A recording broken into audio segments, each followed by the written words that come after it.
Olá, amigos do canal. Sejam bem-vindos. E por favor, ajude nosso canal a crescer. Curte, compartilhe e inscreva-se.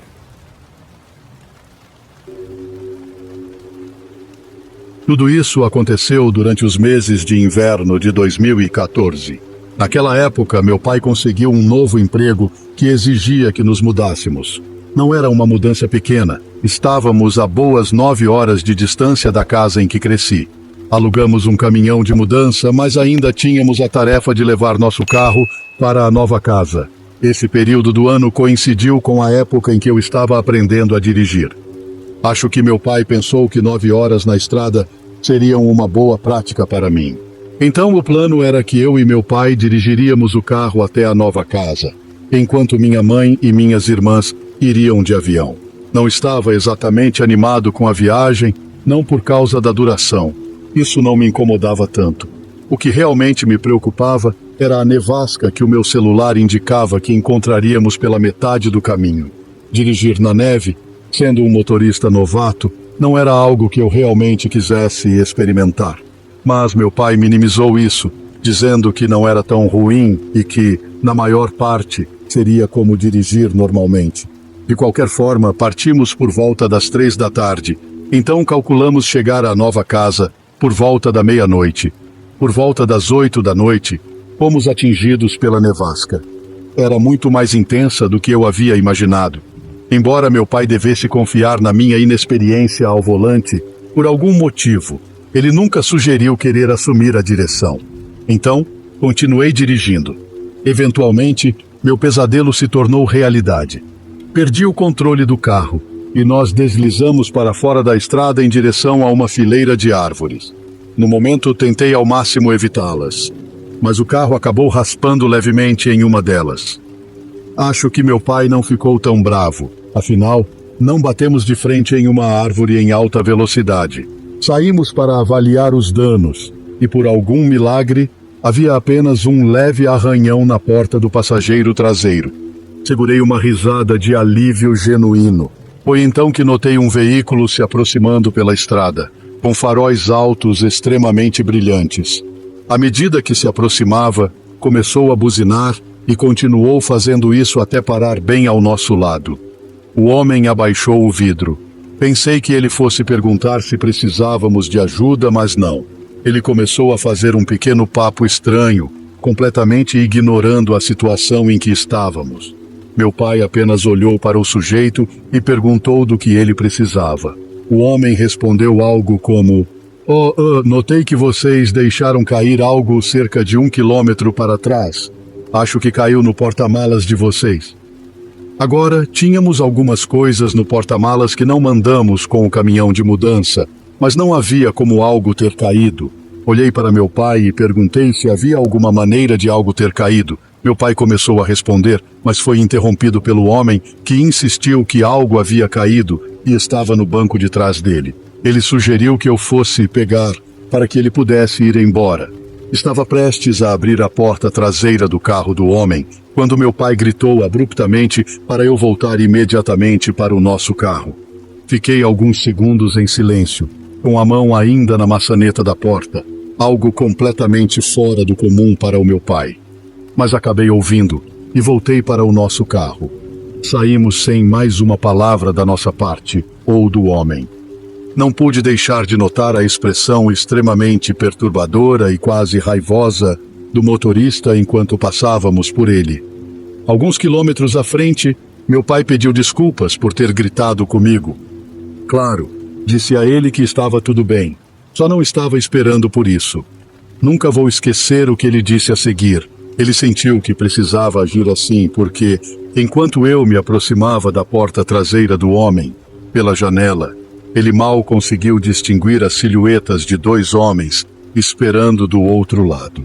Ele explicou que pelos movimentos deles enquanto eu caminhava em direção à porta, ao abrir, eu poderia ser atacado, sequestrado ou pior. Ouvir isso foi um choque completo para mim, mas até hoje sou grato por meu pai ter me contado o que viu.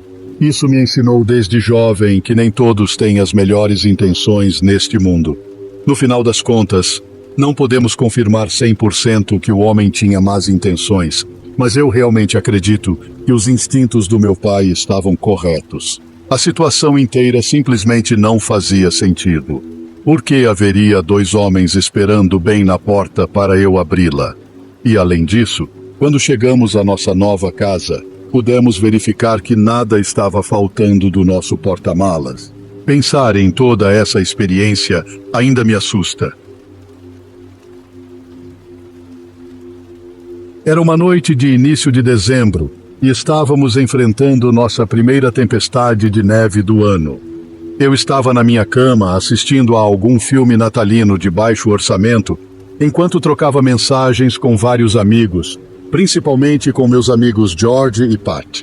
Nós costumávamos conversar em um grupo de 3 pessoas. Tudo estava como deveria estar, quando senti meu coração afundar até o estômago ao ouvir um estrondo vindo da janela ao lado da minha cama. Abri a cortina, mas não havia ninguém lá fora. Então aconteceu novamente enquanto eu ainda olhava pela janela. Era uma bola de neve. Alguém estava jogando bolas de neve na minha janela. Levantei-me na cama para ter a melhor visão possível pela janela, mas não vi ninguém lá fora na neve. Então realmente abri minha janela para chamar lá fora. Foi quase imediatamente após eu gritar pela janela que ouvi a risada de alguém. Não era uma risada infantil como eu esperava. Era uma voz mais grave, que poderia ser de alguém entre 17 a 40 anos, pelo que eu sabia. Fechei a janela e comecei a mandar mensagens no nosso grupinho, dizendo que sabia que era um deles me zoando. O fato de eles não responderem me deixou ainda mais convencido. Não fechei a cortina, pois sabia que fosse quem fosse, não tinha terminado de me zoar. E como previsto, outra bola de neve atingiu minha janela. Levantei a janela rapidamente para tentar pegá-los no flagra. E lá estava ele, de pé na neve, acenando para mim. Mas não era nenhum dos meus amigos. Era um cara de gorro preto e casaco preto com luvas, rindo. Ele começou a se aproximar da janela. Apressei-me, fechei a janela com força e girei a trava. Também fechei a cortina para que ele não pudesse olhar para dentro do meu quarto. Ambos os meus amigos já tinham respondido com mensagens de interrogação. Então, houve uma única batida na minha janela e alguém começou a mexer e sacudir, tentando abri-la. Quando tudo parou, esperei alguns minutos antes de espiar pela cortina. Parecia que o caminho estava livre. Então, finalmente, fui contar tudo para minha mãe e meu pai. Eles vieram olhar pela minha janela. Claro, meu pai acreditou em mim. Ele literalmente viu as pegadas na neve, mas apenas não achou necessário chamar a polícia, imaginando que quem quer que estivesse lá fora tinha desistido. Meu pai ligou todas as luzes externas como um meio de dissuasão e então foram dormir. Fiquei acordado no meu quarto com as luzes apagadas, continuando a assistir filmes. Minha porta se abriu com um clique. Disse, "Sai daqui", assumindo que era meu irmão mais novo. A porta se fechou, então sabia que ele tinha me ouvido. Silêncio, exceto pela TV. Assisti por um bom tempo, até ouvir um clique no piso de madeira. Virei-me parcialmente, dizendo "sai daqui", em voz mais alta, quando percebi que não era meu irmãozinho. Era o homem alto de gorro preto e casaco que estava do lado de fora. Ele começou a acenar para mim novamente, da porta, e depois colocou o dedo indicador nos lábios. Começou a caminhar em direção à minha cama, e foi quando me levantei, pronto para me defender. Ele se aproximou mais rápido agora, agarrou-me facilmente e cobriu minha boca com suas luvas de couro. Havia uma toalha úmida e branca em sua luva, que ele pressionava contra o meu rosto por um longo tempo. Tentei me libertar e gritar, mas não consegui, e essa foi a última coisa que me lembro antes de tudo escurecer. Acordei na minha sala de estar com meus pais e policiais ao meu redor. Uma ambulância chegou logo depois. Meu pai ouviu a confusão no meu quarto e veio encontrar o homem sobre mim. Meu pai, muito maior que aquele homem, conseguiu dominá-lo, mas não por tempo suficiente antes da chegada da polícia. Ele correu pela porta da frente e desapareceu. Fui rapidamente levado ao hospital. Felizmente, eu estava bem. Caso esteja se perguntando, o homem entrou pela janela do andar de baixo. Era um pescador apaixonado. Ele e seu pai costumavam sair para pescar no mar sempre que possível. Há alguns anos, ele me contou uma história que me arrepiou completamente. Demos e seu pai estavam na segunda noite de uma viagem de pesca em alto mar e decidiram dormir cedo à noite para poderem pescar o tipo de peixe que queriam por volta da 1 da manhã. Apesar de terem um barco pequeno, o tempo estava extremamente agradável e o mar estava tão calmo que parecia estar parado. Então eles acharam que seria uma ótima noite para a pesca. Por volta das 00:30, começaram a preparar seus equipamentos e enquanto estavam do lado de bombordo arrumando as iscas, ouviram um barulho alto de algo caindo na água do lado de estibordo. Como quase não havia ondas, pensaram que ou era um peixe grande ou algum equipamento havia caído acidentalmente na água. Então foram verificar. Flutuando com o rosto para cima, a poucos metros do lado do barco, estava uma jovem mulher. Eles calcularam que ela não poderia ter mais de 30 anos. Não havia sinais de decomposição ou inchaço e nada estava preso em seu cabelo, o que normalmente indicaria que ela estava na água há algum tempo. Ela usava uma saia branca simples e uma blusa azul de alças, ambas limpas e aparentemente quase secas, indicando que ela tinha caído na água há pouco tempo. Não havia sinais de ferimentos, como se tivesse sido agredida ou atacada, e seus olhos e boca estavam fechados. Demos disse que ela parecia totalmente em paz, como se estivesse simplesmente dormindo e flutuando de costas na água. Ambos ficaram completamente assustados com a situação, mas, em vez de ficarem parados tentando descobrir de onde ela tinha vindo, tentaram acordá-la, gritando, etc., e jogaram uma corda na tentativa de puxá-la de volta ao barco. Ela não mostrou nenhum sinal de movimento, e a agitação que faziam com a corda apenas fez com que o corpo se afastasse mais do barco. Quando ela estava a alguns metros de distância, Demos correu para pegar uma vara de pesca, esperando poder puxá-la dessa forma, e seu pai correu para a cabine para tentar chamar a guarda costeira. Quando Demos voltou para o lado do barco, o corpo havia desaparecido. Ele procurou freneticamente ao redor, mergulhando a vara na água, pensando que ela poderia ter afundado ou até mesmo ter sido levada para debaixo do barco, mas o corpo havia sumido. Eventualmente, seu pai, pensando que não podiam simplesmente deixar um corpo potencialmente morto ou inconsciente flutuando na água, pulou e nadou até onde ela foi vista pela última vez, na esperança de encontrá-la sob a superfície, mas não encontraram nada.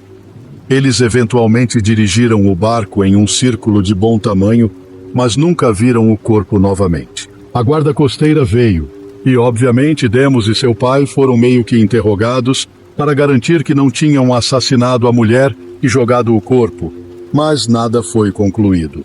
O mais assustador de tudo foi que o barco foi completamente verificado antes de partirem para pescar no dia anterior, então eles podiam afirmar com certeza que não havia nenhuma mulher a bordo, seja um corpo morto ou uma clandestina. O estado aparentemente recente do corpo descartava a possibilidade de que ela estivesse na água há muito tempo, e eles simplesmente encontraram o corpo, e estavam longe o suficiente da terra e de outros barcos que a aparição dela lá era totalmente inexplicável, assim como o desaparecimento do corpo. Demos e seu pai ficaram bastante abalados com a experiência e mais aterrorizados pelo fato de que a aparição dela foi precedida por um forte barulho na água, sugerindo que o corpo tinha acabado de entrar na água a partir do próprio barco deles. Agora, eles contam essa história como uma daquelas coisas incríveis que aconteceram conosco uma vez, mas isso os abalou profundamente e nenhum dos dois voltou ao mesmo local de pesca desde então.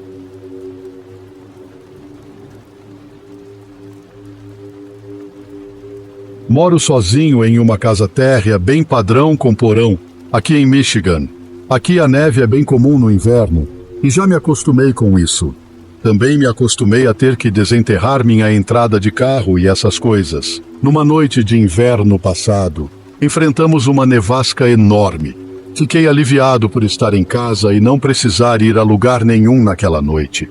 Esperava-se que a neve continuasse até mais ou menos 2 da manhã. Eu tinha que trabalhar na manhã seguinte, então esperava que até a hora de sair, as estradas estivessem suficientemente limpas. Aquela noite, fui dormir por volta das 11 horas da noite. A neve caía intensamente e já dava para ver que havia pelo menos uns 2,5 centímetros acumulados no chão. Após dormir, acordei na manhã seguinte e vi que tudo estava coberto de neve. Deve ter acumulado uns 15 centímetros no total. Não precisava ir trabalhar por mais 2 horas, mas queria sair e desenterrar a entrada antes disso. Minha entrada de carro não era muito longa, então levaria apenas uns 15 a 20 minutos para desenterrar. Coloquei meu casaco e botas e fui para fora. Assim que saí, notei algo estranho. A porta da minha garagem estava escancarada. Tenho uma garagem para um carro onde estaciono meu veículo e ainda sobra um pouco de espaço para armazenamento. Sempre fecho ela todas as noites, e isso nunca tinha acontecido antes. Realmente não sabia como isso era possível. Decidi que por algum motivo devo ter esquecido de fechar no dia anterior. Nada parecia ter sumido de dentro da garagem, o que era um alívio. Peguei minha pá, que guardo logo dentro da garagem, desenterrei a neve e guardei a pá de volta, fechei a garagem e voltei para dentro. Mais tarde, na hora de ir para o trabalho, voltei à minha garagem e entrei no carro. Quando liguei o motor, notei que havia um homem no banco traseiro do meu carro. Era um sujeito que nunca tinha visto antes, usando um casaco, um gorro de inverno e com uma barba curta. O cara olhou diretamente para mim pelo retrovisor. Fiz a única coisa que pensei. Saí do veículo e corri de volta para dentro de casa. Felizmente, lembrei de levar as chaves comigo. Depois de entrar, tratei de trancar todas as portas. Minha garagem é conectada à casa e ouvi o trinco da porta tentando girar logo depois de trancá-la. Em seguida, ouvi a grande porta da garagem se abrindo. Liguei para a polícia enquanto observava o homem caminhar pela neve na minha entrada e depois seguir rua abaixo. Naquele momento, estava apenas aliviado por ele estar indo embora. A polícia chegou um tempo depois, e o homem já tinha ido embora, mas pude dar a eles uma descrição decente dele. Fui trabalhar depois disso e nunca soube se a polícia conseguiu encontrar o cara. Uma coisa que a polícia notou, e eu não, foram marcas na minha porta que dá da garagem para a casa. As marcas pareciam indicar que o sujeito tinha tentado entrar. Ele deve ter feito isso durante a noite, enquanto eu dormia. Fiquei realmente assustado quando percebi isso. Ainda não sei como ele entrou na minha garagem. Talvez eu realmente a tenha deixado aberta. Ou talvez ele tenha conseguido abri-la de alguma forma. De qualquer modo, estou apenas feliz por ele nunca ter entrado na minha casa. Meus pais são proprietários de uma taverna-restaurante há 14 anos em uma cidadezinha pequena. Meu pai é o tipo de pessoa que gosta de iniciar novos projetos e é bastante conhecido na nossa cidade. Um dia, um corretor local entrou em contato com ele, oferecendo uma visita privada a um hotel histórico que estava à venda. Esse hotel existe há décadas e já foi hotel, restaurante e bar, mas nunca teve muito sucesso. Todo mundo que o comprou anteriormente o colocou à venda em menos de 1 ano. O banco estava com o título de propriedade e os corretores avisaram meu pai que se ele não comprasse e reformasse, o prédio seria demolido. Muitas pessoas na cidade achavam que meu pai era a única pessoa capaz de salvar o lugar. Então ele comprou o hotel. Meus pais mantiveram o bar no térreo e reformaram o andar de cima para apartamentos. Foi quando coisas estranhas começaram a acontecer. Quase todas as noites, meu pai chegava em casa com gravações das câmeras para mostrar para minha mãe e para mim. As gravações sempre mostravam a sala da piscina vazia, com pequenas orbes aleatórias flutuando em primeiro plano. Meu pai acredita no paranormal, mas minha mãe e eu sempre achamos que eram apenas insetos ou poeira. Apesar de concordar que o movimento zigue-zagueante das orbes era estranho, ainda parecia ser algo sem importância. 1 mês se passou e meu pai chegou em casa mais cedo num domingo, após trabalhar no hotel, visivelmente assustado, o que era raro nele. Ele contou que estava atrás do bar conferindo os recibos da noite anterior quando ouviu passos se aproximando da entrada do corredor.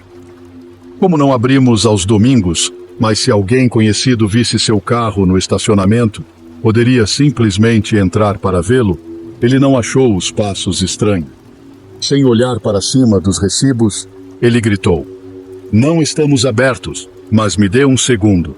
Ele ouviu os passos entrarem no bar e se aproximarem mais 6 passos antes de pararem. Após terminar de conferir os recibos da noite anterior, ele olhou por cima do suporte de madeira e não havia ninguém lá. Ele disse que saiu de lá tão rápido que nem se lembra de ter trancado a porta. Minha mãe obviamente pensou que ele estava exagerando, mas eu fiquei assustada. Aquele lugar sempre me deu arrepios, mas ter a confirmação do meu pai sobre meus medos me fez jurar que nunca mais colocaria os pés naquele prédio novamente. Há 2 dias, minha mãe teve uma experiência lá e a fez sair correndo mais rápido que meu pai. Ela estava no bar antes do horário de abertura, coletando o dinheiro do turno da noite anterior. Não estava lá há mais de 5 minutos quando começou a ouvir o som abafado de música vindo do corredor de entrada. Ela ignorou por um tempo, pensando ser algum dos moradores dos apartamentos lá em cima. Após coletar o dinheiro, ela se dirigiu para a saída e a música começou a ficar mais alta. Ela disse que parecia música de valsa antiga, baseada em piano, e soava claramente. Quanto mais ela caminhava pelo corredor em direção aos banheiros, mais a música ficava evidente.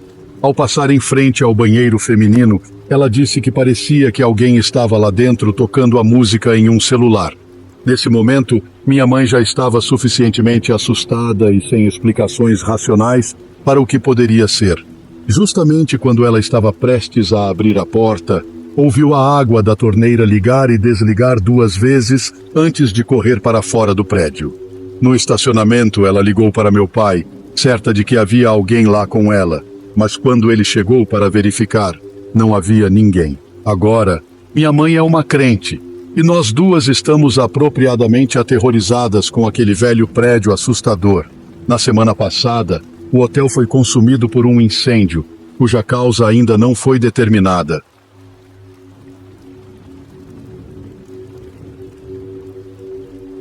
Isso aconteceu quando eu tinha 18 anos. Eu acabara de terminar meu primeiro semestre da faculdade, e alguns amigos que fiz lá planejaram alugar uma cabana em algum lago durante o fim de semana pelo Airbnb. Eles perguntaram se eu queria ir, e eu disse que sim. Não sabia muito sobre o destino, mas decidi que iria de qualquer maneira. Eu tinha acabado de fazer as finais e sinceramente sentia que precisava de um tempo longe de tudo. Então, meus 2 amigos e eu, que vou chamar de Brad e Dustin, estávamos prontos para partir. A cabana ficava a cerca de 1 hora de distância. Quando chegamos, desfizemos as malas do que trouxemos para o fim de semana e nos acomodamos dentro da cabana.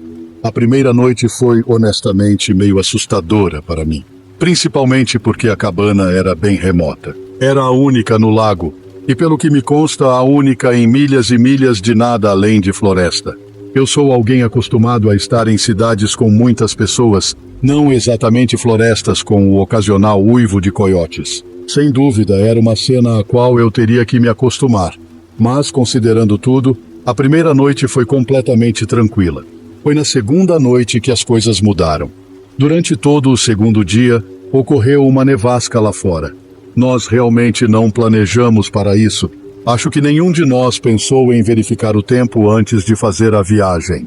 Lembre-se, todos nós tínhamos apenas 18 anos na época, então não éramos os mais espertos. De qualquer forma, na segunda noite, Brad e eu dormimos em nossos próprios quartos no andar de cima, enquanto Dustin dormiu em um sofá no térreo. Acho que era por volta das 2 da manhã, quando Dustin subiu e nos acordou, dizendo que a luz externa de movimento continuava ligando e desligando. Brad disse que provavelmente era só um animal ativando-a ou a luz sendo ativada pelo movimento da neve caindo.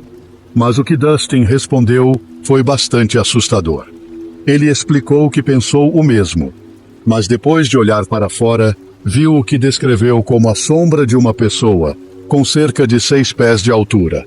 Isso definitivamente nos deixou um pouco assustados, mas Brad, ainda convencido de que deveria ser um animal, disse que desceria para verificar, e foi o que ele fez. Enquanto isso, Dustin e eu ficamos no andar de cima. Passaram-se bons 3 minutos quando um grito aterrorizante ecoou lá de baixo. Dustin e eu corremos escada abaixo o mais rápido que pudemos. Brad estava no chão, apontando para a janela da sala. Olhamos para fora da janela, mas não havia nada. Ele praticamente gritou para irmos para o andar de cima. E os 3 fizemos isso. Os quartos da cabana não tinham trancas. Então recorremos a nos barricar em um dos quartos. Brad explicou baixinho que quando chegou lá embaixo, começou olhando pelas janelas da cozinha e quando não viu nada, foi até a janela da sala. Ele puxou a cortina e a princípio não viu nada. Mas não era nada como uma floresta nevada vazia. Ele viu uma escuridão total. Confuso, ele colou as mãos nos olhos e se aproximou da janela. Foi então que percebeu que era uma pessoa bloqueando a vista. Então ele gritou e caiu para trás. A essa altura, eu mesmo não tinha visto nada.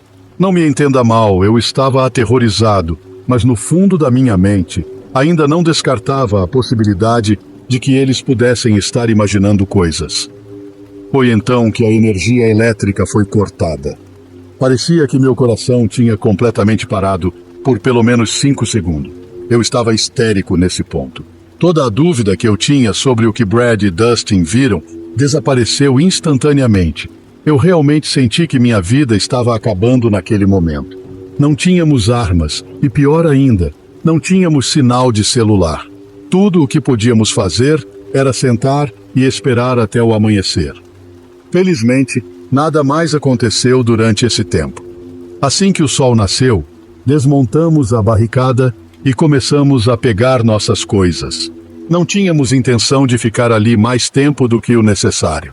Ainda estava nevando, mas felizmente o veículo que trouxemos era bom na neve. Antes de sairmos, fizemos uma rápida inspeção da área externa ao redor da cabana. Não havia pegadas, mas isso provavelmente se devia ao fato de terem sido cobertas pela neve.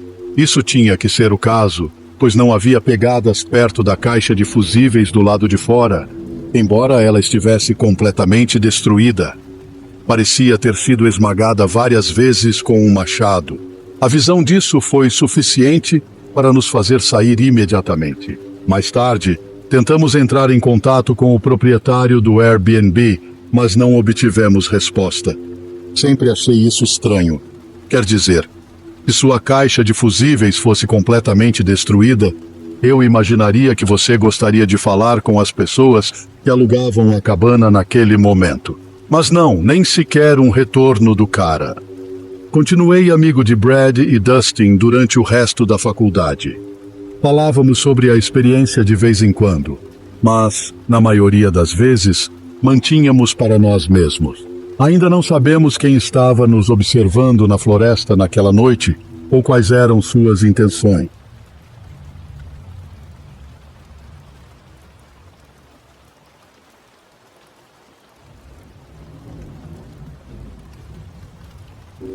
Por volta de 2005, eu cresci em um subúrbio arborizado na Nova Inglaterra, onde as casas ficavam a cerca de 30 metros de distância umas das outras, geralmente com densas florestas entre as propriedades.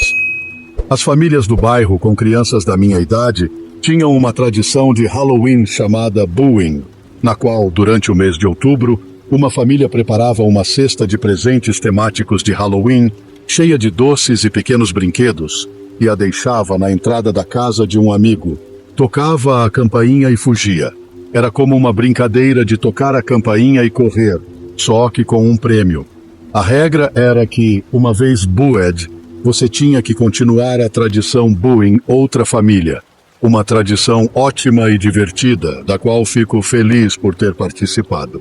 Minha família foi booed, então era nossa vez de fazer isso com alguém. Na noite em que fui boo meu vizinho e amigo, levei um colega junto, mais por diversão. Colocamos o pacote de presente na entrada da casa do meu amigo tocamos a campainha e corremos para nos esconder na floresta, de onde observávamos a porta. Tudo correu bem. O amigo que fizemos bu não tinha ideia de quem era e ficou empolgado com o presente. Meu amigo e eu, escondidos na floresta, pensamos: nossa, isso foi muito divertido. Queria que pudéssemos fazer mais. Já tínhamos acabado os presentes, mas sendo adolescentes jovens e bobos, decidimos tocar a campainha do outro vizinho e simplesmente fugir sem deixar nada. Esse vizinho era uma família mais velha, cujos filhos já haviam saído de casa, mas os pais eram gentis o suficiente e, tenho certeza, não se importariam. Meu amigo estava com muito medo de ir até a porta comigo, então se escondeu em um arbusto, enquanto eu me aproximava sorrateiramente da casa para tocar a campainha. Toquei e corri de volta para o arbusto onde meu amigo estava escondido, só para descobrir que ele tinha fugido completamente. E agora eu estava sozinho. Para minha surpresa, não foram os vizinhos adultos que atenderam a porta, mas sim um grupo de jovens bem mais velhos, com idades entre 20 e poucos anos. Eles saíram, olharam ao redor e apenas riram. Em vez de voltarem para dentro, ficaram no quintal da frente rindo, agindo de maneira estranha e agressiva e fumando cigarro. Tentei esperar eles saírem, mas depois de 30 minutos, ainda não haviam mostrado sinais de que iriam embora. Comecei a ficar nervoso com o comportamento estranho e agressivo deles. Com o tempo, fiquei tão assustado que decidi simplesmente correr pela entrada da garagem e voltar direto para casa. 2 dos caras do grupo me viram e começaram a gritar ameaças, enquanto eu corria pela entrada da garagem. Um deles começou a me perseguir, enquanto o outro entrou em um carro. Felizmente, ele teve que fazer uma manobra de 3 pontos para me seguir, o que me deu uma vantagem. Eu era muito rápido naquela idade e o cara que estava me perseguindo não conseguiu me alcançar. Saí da entrada e corri o suficiente pela estrada para chegar à minha propriedade, onde me escondi na floresta. Assim que me escondi, o carro saiu da entrada da garagem dos meus vizinhos em alta velocidade na minha direção. Eles nunca me encontraram, mas fizeram várias voltas pelo bairro, tentando me assustar para sair do esconderijo. Eventualmente, consegui atravessar a floresta até minha casa, onde encontrei meu amigo e meus pais. Contei a eles o que aconteceu. Eu não sabia na época, mas a situação era ainda mais assustadora do que eu pensava. Aparentemente, a filha dos meus vizinhos tinha um sério problema com drogas, andava com uma turma muito suspeita e acabou sendo expulsa de casa. Na época do incidente, meus vizinhos estavam de férias na Polônia e pediram aos meus pais para ficarem de olho na casa deles. Preocupados com o que contei, meus pais chamaram a polícia. Os policiais chegaram à casa dos meus vizinhos e descobriram que a filha deles havia invadido a casa, sabendo que seus pais estavam fora, e promovido uma festa violenta de drogas, onde a casa foi completamente destruída, roubada por dinheiro de drogas, e se tornou um ponto de encontro para uso de drogas. Um dos caras estava tão drogado que até matou o gato da família, e o sangue foi espalhado pela casa. Saber de tudo isso e do que eles eram capazes tornou meus encontros com eles ainda mais assustadores. Quem sabe o que teriam feito comigo se tivessem me pego?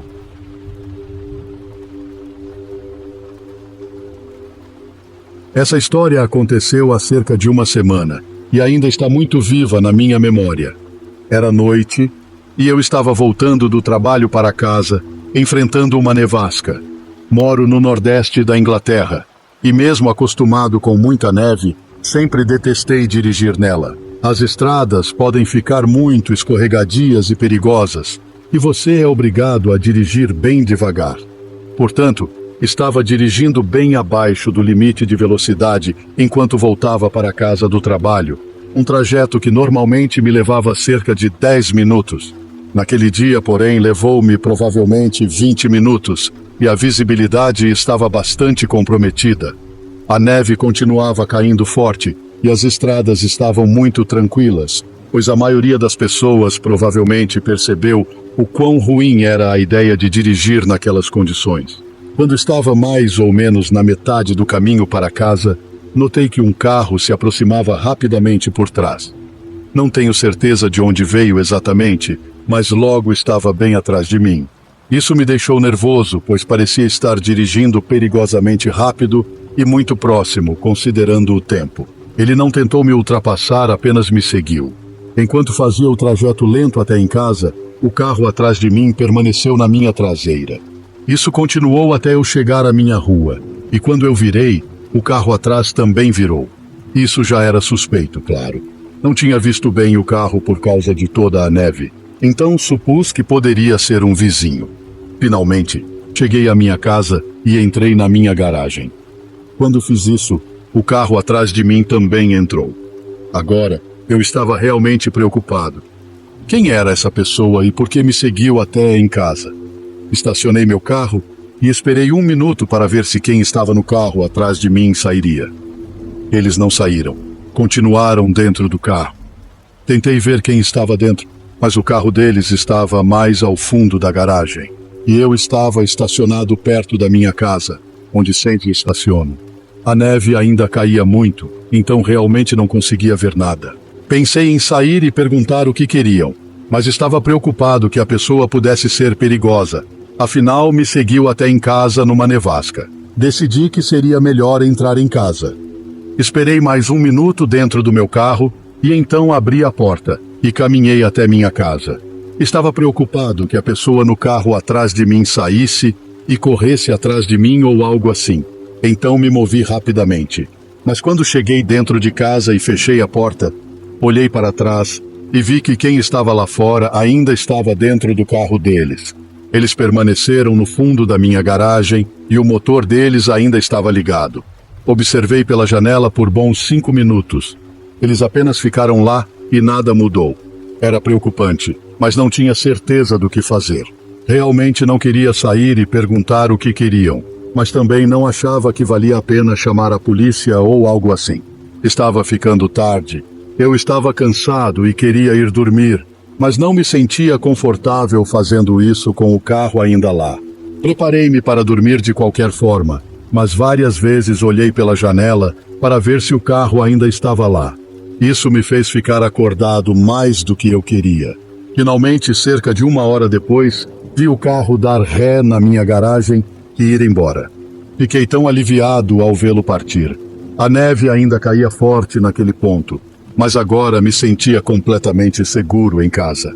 Fui dormir depois disso e na manhã seguinte acordei e preparei uma xícara de café. Enquanto tomava meu café matinal, olhei lá fora. Agora estava ensolarado e toda a neve tinha passado. No entanto, havia uma grande quantidade no chão e meu carro estava coberto de neve, mesmo depois de ter chegado em casa tarde na noite anterior. Olhando para fora, demorei um pouco, mas vi algo estranho. A maior parte do quintal e da garagem estava coberta por uma camada lisa de neve fresca, mas então vi algumas pegadas. Não eram minhas, da noite anterior. Estas eram muito mais recentes que isso. Vi de onde vinham e saí para investigar melhor. Vi que havia pegadas indo desde o fundo da minha garagem. E também havia marcas de pneus no fundo da minha garagem. Ambas eram relativamente frescas, e as pegadas começavam perto do fundo da garagem e iam até a porta da frente da minha casa. Depois, seguiam para o quintal da frente, ao lado da minha casa, e contornavam para o lado. Após contornar para o lado da casa, segui as pegadas ainda mais para trás, e elas paravam bem na janela do meu quarto. Quando vi isso, fiquei horrorizado. Quem quer que tenha me seguido na noite anterior deve ter voltado mais tarde e caminhado até a janela do meu quarto. Muitas coisas sobre isso me assustaram e ainda me assustam. Isso não faz muito tempo que aconteceu. Desde então, não vi o carro ou notei nada estranho, e espero que continue assim.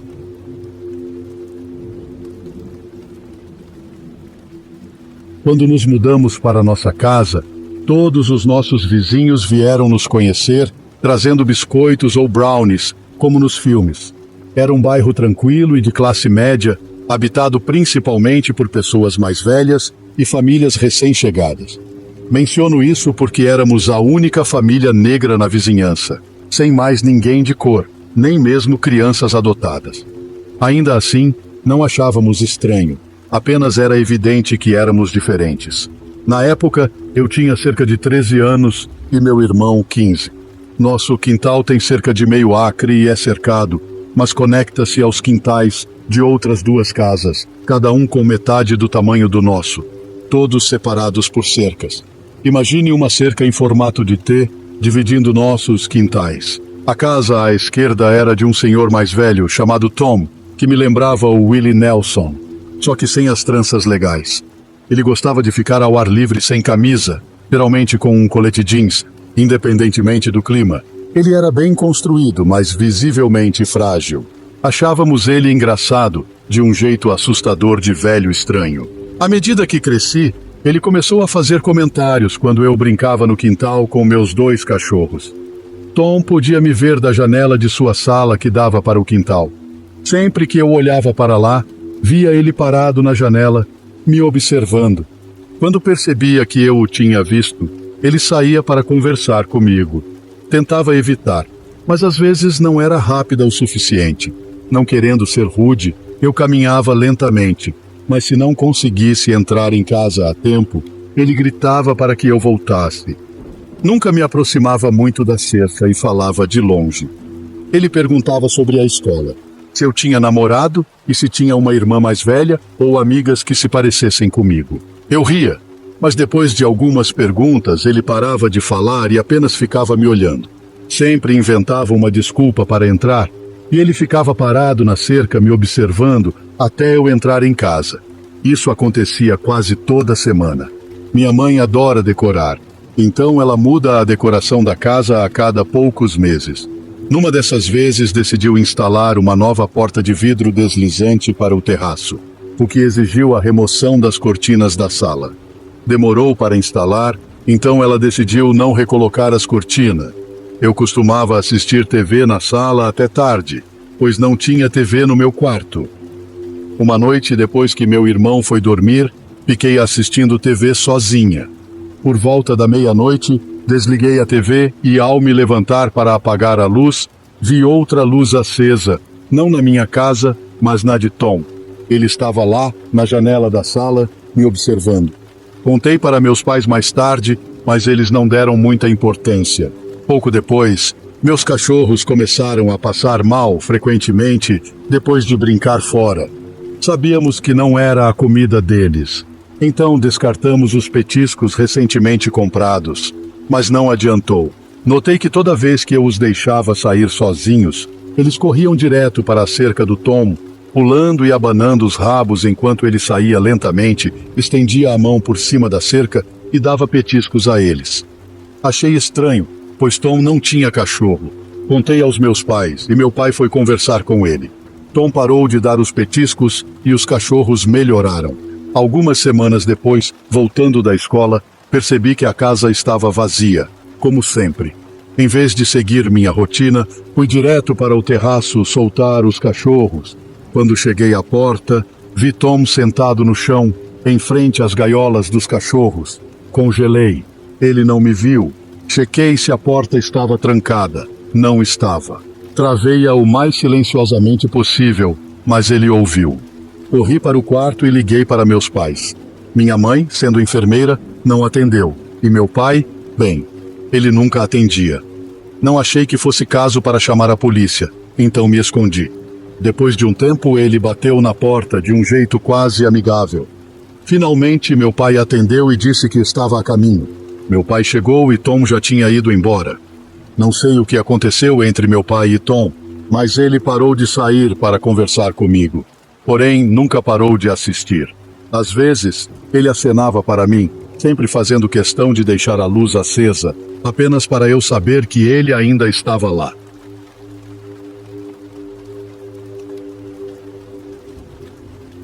Há alguns anos, logo após me mudar para a casa onde moro atualmente, um incidente ocorreu em dezembro. Tínhamos acabado de receber uma grande quantidade de neve, tanta que meu trabalho foi cancelado por um dia. Aproveitei para ter um dia de preguiça em casa evitando fazer qualquer coisa que não fosse absolutamente necessária. Meu porão é equipado como uma sala de jogos e TV, e era lá que eu estava passando a maior parte do meu dia de folga. Estava assistindo algo na TV, meio que deitado no sofá, quando de repente ouvi alguém batendo na porta com força. O som era tão alto que pude ouvir do porão, mesmo com o som do meu home theater ligado. Provavelmente bateram na porta umas 5 ou 6 vezes. Eu moro em um bairro bem tranquilo, uma típica área suburbana, onde é silencioso como um rato à noite. Meus amigos costumam aparecer de vez em quando para ver minha nova casa. Então, inicialmente, assumi que fosse um deles, batendo na porta com toda a força apenas para me provocar. Como aquilo me irritou um pouco, decidi continuar assistindo TV, só para deixar quem quer que fosse lá fora esperando. Se fosse um amigo, ele ligaria ou mandaria uma mensagem. E se fosse alguém vendendo biscoitos ou algo do tipo, que se danasse. Por que alguém estaria vendendo biscoitos depois de uma tempestade de neve, com as ruas cobertas de gelo? Eu realmente não parei para pensar naquele momento.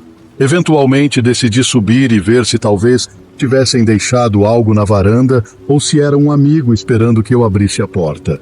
Espiei pela cortina, mas não vi ninguém. Então abri a porta. Não havia ninguém lá e nada na varanda. Na rua, coberta de neve e gelo, havia um Cadillac preto com cerca de 4 pessoas dentro, avançando lentamente pela rua. Um deles estava, naquele exato momento, entrando de volta no carro, enquanto ele se movia lentamente. Ele ouviu quando abri a porta da frente e olhou para trás, encarando-me até que se afastaram demais na rua para que eu pudesse vê-los. Achei estranho, mas apenas tranquei a porta e voltei para o meu dia de folga.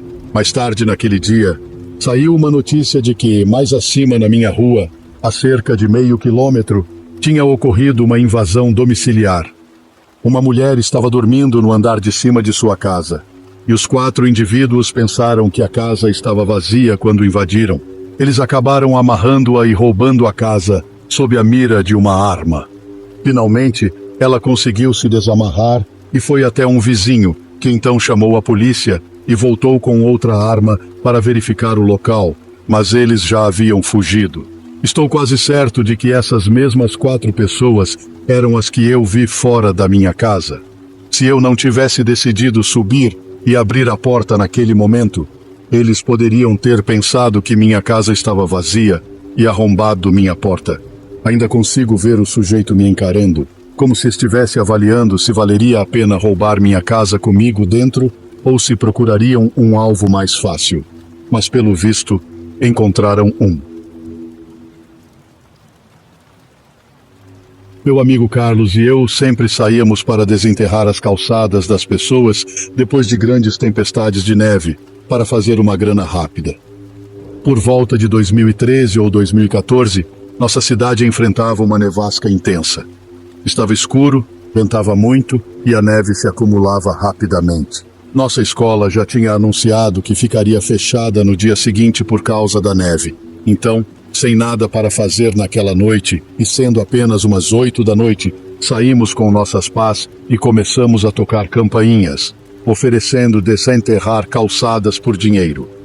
Recebemos muitos nãos antes de conseguir nosso primeiro sim. Ganhamos cerca de $15 cada um na primeira casa. Continuamos pelo bairro, onde muitas pessoas não se interessavam e a maioria simplesmente não abria suas portas. Eventualmente conseguimos uma segunda casa e ganhamos um pouco mais de dinheiro com essa. Depois, lembro-me de um longo intervalo até a próxima casa que aceitaria nosso serviço. Era uma casa pequena na esquina, mas geralmente as casas de esquina pagavam mais. Toquei a campainha e a porta se abriu um pouco, mas quem estava do outro lado não mostrou o rosto. No entanto, falou conosco. Uma voz masculina profunda perguntou quem estava lá. Apresentei nosso serviço de desenterrar neve, pedindo $40 em troca, já que era uma casa de esquina. Houve um breve silêncio. Depois a voz do outro lado disse: "Ah, sim, por favor. $40 está ótimo." Havia um tom de nervosismo na voz. Confirmei e então a porta se fechou. Não vi o rosto do homem em momento algum. Virei-me para Carlos e comentei que aquilo foi estranho, mas começamos a desenterrar. Comecei pela varanda da frente, descendo pelo caminho até a entrada para carros. Carlos cuidava das calçadas. Não conseguia evitar olhar para a casa de vez em quando, e em um momento, enquanto jogava a neve da pá no chão, vi quem presumi ser o dono da casa. Ele estava em uma das janelas me observando. Conseguia ver algo do seu rosto? Não realmente. Ele estava em um quarto escuro. Isso me deixou um pouco desconfortável, mas tentei ignorar e continuar o trabalho. Claro, de vez em quando olhava de volta, e ele ainda estava lá. Eventualmente terminei a entrada de carros, mais ou menos na mesma hora que Carlos terminava as calçadas. Começamos a voltar pelo caminho até a entrada principal, mas antes de chegar, a porta se abriu e o homem de dentro gritou para irmos pelos fundos. Carlos e eu paramos, nos olhamos e obedecemos. Atravessamos a grama coberta de neve até o portão do quintal. Abri e empurrei, passando pela neve que se acumulava, o que foi um pouco difícil. Lá estávamos nós no quintal do homem, debaixo de uma pequena marquise para nos proteger da neve que caía. Esperamos ao lado da porta dos fundos, esperando que ele viesse com nosso dinheiro. Passou mais de 1 minuto e começamos a ficar impacientes. Comecei a bater na porta dos fundos, já que não parecia ter uma campainha, e ouvi o som de uma janela sendo aberta, seguido pela voz do homem novamente, dizendo para entrarmos. Carlos e eu nos olhamos novamente, e então eu tomei a frente, entrando pela porta dos fundos. Todas as luzes da casa estavam apagadas. Era realmente difícil ver alguma coisa. Olá, eu disse. Ouvi a voz do homem de outro cômodo, dizendo que estava contando o nosso dinheiro na mesa. Parecia que ele estava na cozinha, que era conectada pelo pequeno corredor do cômodo em que entramos. Nos aproximamos da cozinha, que parecia iluminada apenas pelas luzes da rua, do lado de fora da casa.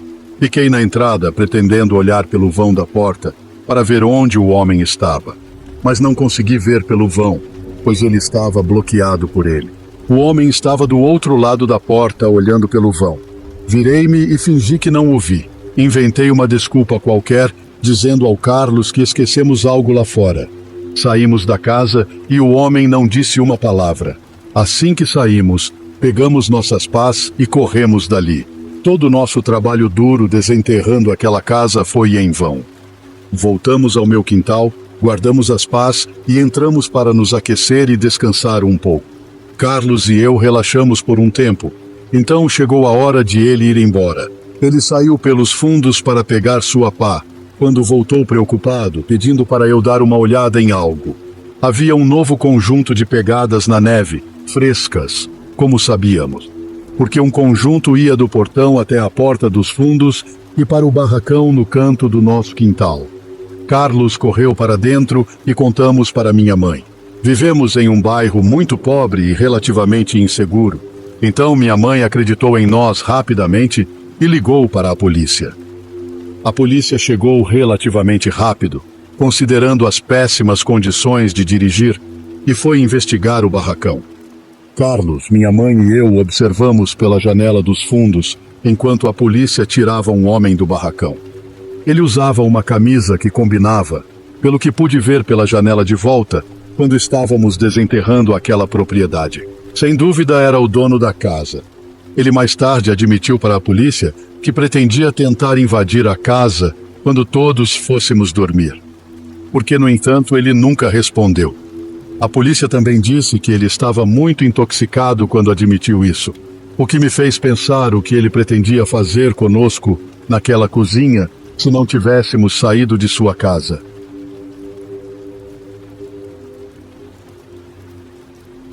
Eu era instrutor de mergulho em Bali, Indonésia.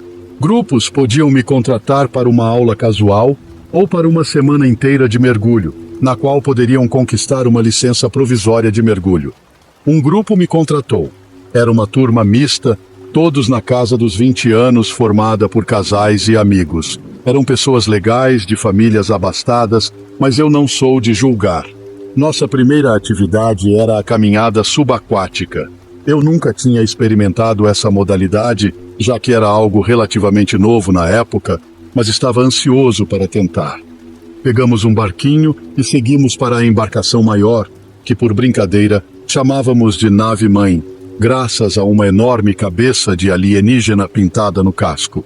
Era incrível e, claro, a turma adorou. A caminhada subaquática era parecida com o snuba, uma combinação de snorkel com scuba que eu havia feito no Caribe. A principal diferença é que, em vez de carregar o tanque de oxigênio nas costas, ele flutua na superfície da água. Outra grande diferença é que, ao invés de usar uma máscara de mergulho, colocamos uns capacetes enormes que pareciam ter saído de uma série de ficção científica antiga, bem estilão Perdidos no Espaço. Eu fui o primeiro a entrar na água, seguindo um procedimento simples. Segurei na escada com a maior parte do corpo submerso. Colocaram um anel de espuma na minha cabeça para amortecer o capacete e depois encaixaram o capacete sobre mim. Assim que ele foi colocado, senti seu peso me empurrando para o fundo do mar. A descida foi rápida, o que fez a pressão aumentar rapidamente, mas consegui me adaptar engolindo e bocejando bastante. Respirar era um desafio. Eu não conseguia puxar o ar profundamente porque, ao fazer isso, o capacete criava um vácuo e eu tinha que parar para deixar mais ar entrar. Logo depois, 2 jovens do grupo me seguiram e, em seguida, um mergulhador experiente desceu para nos guiar. Ele nos deu pães em sacos plásticos para atrair os peixes, o que foi muito divertido, vendo os peixes normalmente tímidos nos cercando. Havia corrimãos metálicos no fundo do oceano para nos guiar. Andar era difícil devido à forte correnteza e ao peso dos capacetes, mas mesmo assim, achamos a experiência incrivelmente divertida. Eu, que mergulho há anos, vi aquilo como uma grande novidade. Enquanto respirava, um som constante e alto de chiado acompanhava a pressão da água sobre o tubo de oxigênio. Era meio irritante, mas sinalizava que o ar estava chegando, o que era obviamente bom. Por isso, foi assustador quando o som parou de repente. Fiquei confuso, mas o som voltou depois de 2 ou 3 segundos, e pude respirar novamente. Aconteceu mais uma vez, e de novo o ar voltou rapidamente. Imaginei que meu tanque havia esvaziado e estavam trocando por outro. Não entendi como podia ter acabado tão rápido, mas não pensei muito nisso. O importante é que o ar voltou e estava tudo bem. Depois de uns 10 minutos chutando, pois realmente não tinha noção do tempo que passamos lá embaixo, o guia me sinalizou para eu subir o corrimão. Fiquei confuso, mas obedeci depois que ele insistiu. Era difícil ver direito por causa dos capacetes. Então fiquei preocupado em me perder. Olhei para trás para garantir que os jovens sabiam por onde eu ia e não se perderiam. Nós fizemos contato visual, então segui o guia, caminhando lentamente entre 2 corais para não me cortar. A correnteza forte, o capacete desajeitado e a tensão no tubo de ar dificultavam o avanço. Quando alcancei o guia, meu ar parou novamente. Pensei que, como das outras vezes, voltaria logo e continuei. Segui por mais um pouco, mas o ar não voltou. 5 segundos, 10 segundos. Comecei a ficar confuso. Era algum tipo de piada? Se fosse, não tinha graça. 15 segundos sem ar. Não entre em pânico, pensei. Sempre nos ensinam a não entrar em pânico. Mas entrei. Comecei a respirar rápido, mas me forcei a parar, lembrando dos treinamentos que dizem ser essa a pior coisa a se fazer. Virei-me para o guia e comecei a bater no peito, sinal de que não conseguia respirar. Ele pareceu notar e começou a se afastar. Só podia esperar que estivesse me levando para o barco. Pensei em tentar tirar o capacete e nadar até a superfície, mas não sabia se teria ar suficiente, se o barco estava acima de mim, se bateria a cabeça ou se conseguiria tirar o capacete. Também não queria correr o risco de sofrer uma embolia gasosa. Então decidi que não seria uma boa ideia. 30 segundos sem oxigênio. Percebi que estava recebendo cada vez menos ar a cada respiração. A água começou a entrar no capacete.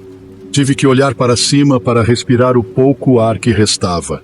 Segurei o braço do guia para não perdê-lo e para que ele entendesse a gravidade da situação. Dei-lhe uma apertada tão forte que poderia ser considerada um aperto da morte.